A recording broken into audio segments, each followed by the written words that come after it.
બોલો. આજે સવારે 7 વાગે અમે અમારી ટીમ સાથે અમારા સાથી મિત્રો સાથે દારૂ માટે જનતા રેડ કરવામાં આવી હતી.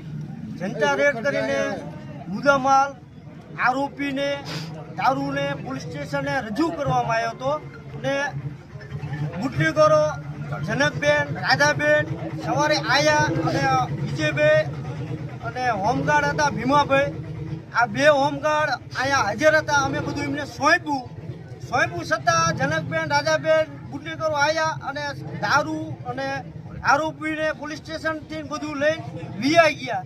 તો અમે આ બધા અનશન માથે બેઠા છીએ. જ્યાં સુધી અમને ન્યાય નહીં મળે ત્યાંથી અમે હટવાના નથી. અમારો માત્ર ને માત્ર એક જ છે ઉદ્દેશ કે દારૂબંધી થવી જોઈએ અને થાય છે એ અમારો સંકલ્પ છે.